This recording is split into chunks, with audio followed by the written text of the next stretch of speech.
네, 안녕하십니까. 오늘도 일상기도회를 통해 하나님의 말씀에 서기를 원합니다. 오늘 우리가 함께 살펴볼 본문은 요한복음 4장 27절에서 42절까지의 본문입니다. 우리가 어제 앞선 본문에 따르면 예수님은 사마리아 여인과의 대화를 통해 예배의 본질과 생수의 의미, 자신의 정체성을 조금 더 분명하게 드러내셨죠. 오늘 본문은 그 만남이 한 사람의 깨달음에 머무르지 않고 공동체 전체로 확장된다라는 사실을 보여줍니다. 개인의 변화가 공동체의 움직임으로 이어지는 흐름 속에서 복음이 전해지는 방식과 예수님의 사역의 방향을 함께 확인할 수 있게 되죠. 오늘 본문 27절에서 제자들이 돌아올 때에 예수님이 한 여인과 대화를 나누는 것을 놀랍게 여깁니다. 본문 27절에 그것이 기록되어서 이상히 여겼으나 라고 말을 하고 있죠. 그러나 이 문제에 대해서 특별히 제자들이 예수님께 따져 묻지는 않습니다. 아마도 이 예수님이 이해할 수 없는 행동을 했지만 예수님을 향해서 나름대로의 신뢰가 생겼기에 그 의미가 있었으리라 제자들이 짐작하지 않았을까 하는 그런 생각을 해볼 수 있겠죠. 이제 어쨌든 그들의 묻지 않음은 배움의 과정에 있는 제자들의 태도로 나름 생각해 볼 수 있을 겁니다.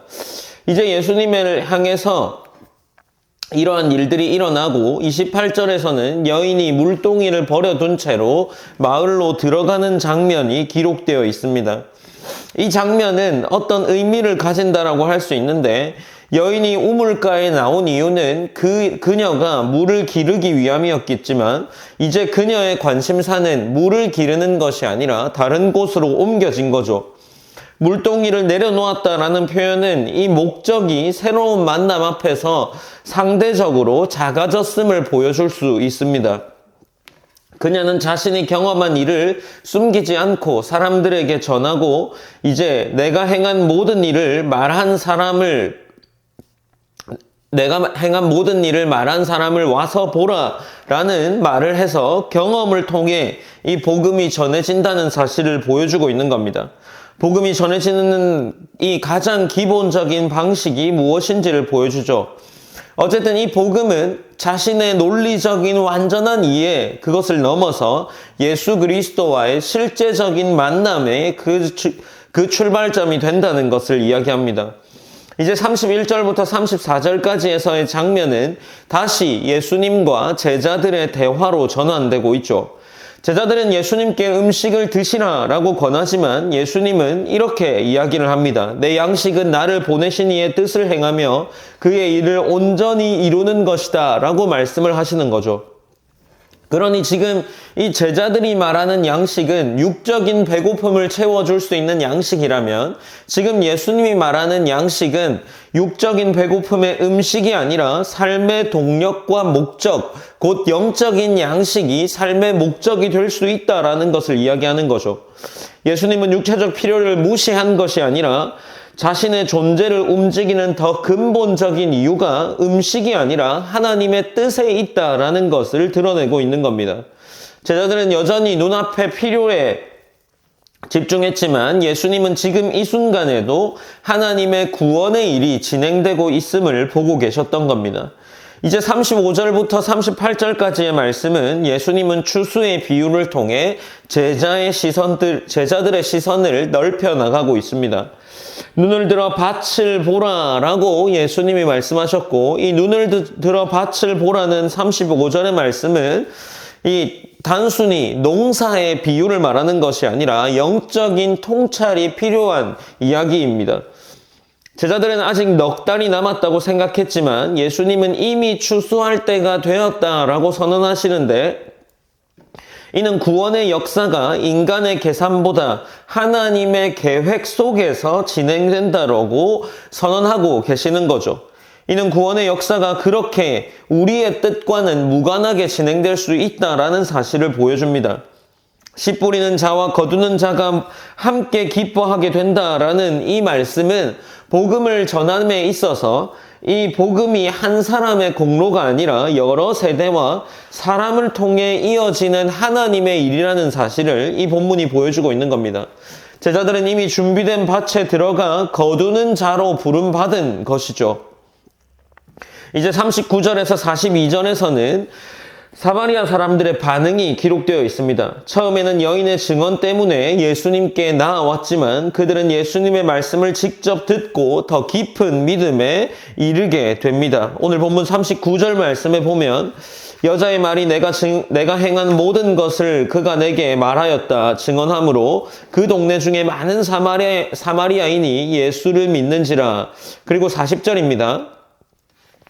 사마리아인들이 예수께 와서 자기들과 함께 유하시기를 청하니 거기서 이틀을 유하심에 41절에서 예수의 말씀으로 말미암아 믿는 자가 더욱 많아라고 기록을 하고 있는 거죠. 어쨌든 이 사마리아 여인으로 인해서 간접적인 증언은 믿음의 출발점이 될 수 있지만 결국 이 본문처럼 예수 그리스도가 사마리아에서 함께 유하실 때 이 예수 그리스도를 직접 경험할 때 인격적인 확신으로 더 많은 믿는 자가 생긴다라는 거죠. 어쨌든 지금 이 본문에서 사마리아 사람들이 예수님을 구주로 받아들인다라는 것은 지금 유대인에게만 복음이 정해져 있지 않다라는 거죠. 복음의 범위가 민족과 경계를 넘어서 확장되고 있는 사실을 이 본문이 보여주고 있는 겁니다. 이는 요한복음 전체가 말하고자 하는 예수님의 정체성이 선명하게 드러나는 장면이기도 하죠. 그러면서 이제 42절 본문에 그 여자가 말하되 이제 우리가 믿는 것은 내 말로 인함이 아니니 이는 우리가 친히 듣고 그가 참으로 세상의 구주신 줄 알미라 하였더라 라고 말하면서 오늘 본문이 끝이 나고 있습니다. 어쨌든 이 요한복음 4장 27절부터 42절까지의 말씀은 복음이 전해지는 과정을 매우 실제적으로 보여주죠. 한 사람의 만남이 공동체의 움직임으로 이어지고 그 경험의 증언이 말씀의 확신으로 자라나게 됩니다.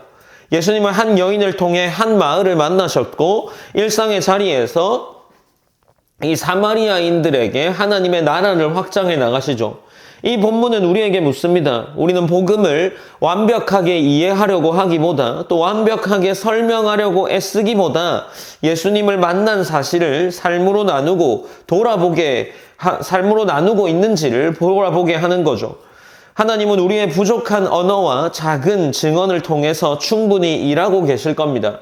만약 우리가 우리의 삶 속에서 그리스도를 증언하거나 그리스도를 잘 나타내고 있지 못하다면 우리는 하나님께 도움을 구하고 이 사마리아 여인이 물동이를 내려놓고 자신의 삶의 일상의 자리에서 그 삶의 목적이 더 중요한 것이 드러나게 된 것처럼 우리의 삶 속에서도 우리의 일상이 중요한 것과 마찬가지로 하나님을 섬기고 또 하나님의 복음을 전하는 일이 보다 더 중요해질 수 있기를 그렇게 기도해야 하지 않을까 싶습니다.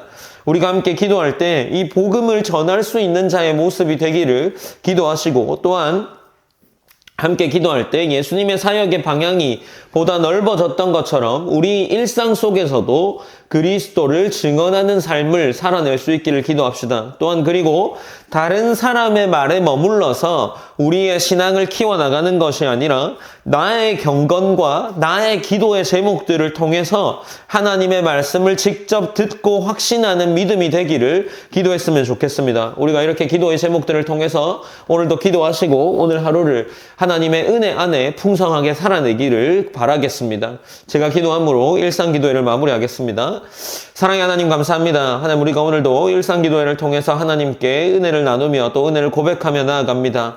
하나님 특별히 오늘 사마리아 여인 그리고 사마리아 땅에 전해진 복음의 이야기를 통해서 우리도 또한 사마리아 여인처럼 그리스도를 증언하는 삶을 살게 하시고 이 증언하는 삶을 통해서 누군가가 그리스도를 믿고 하나님께 나아와 하나님과의 인격적인 만남을 통해 다시금 믿음의 자리에 들어가는 것처럼 우리의 삶이 어떤 사람에게 그리스도를 전해질 수 있는 시작점이 될 수 있는 그러한 하나님의 자녀가 될 수 있도록 인도하여 주시옵소서. 하나님 남들이 말하는 복음과 남들이 말하는 간증을 통해서 하나님을 경험하는 것이 아니라 우리의 신앙의 삶 속에서 인격적인 만남과 하나님께 기도의 응답들을 통해서 우리 스스로가 하나님을 알기 원하는 하나님을 알아가는 그러한 자리에 우리가 서 있을 수 있도록 인도하여 주시옵소서.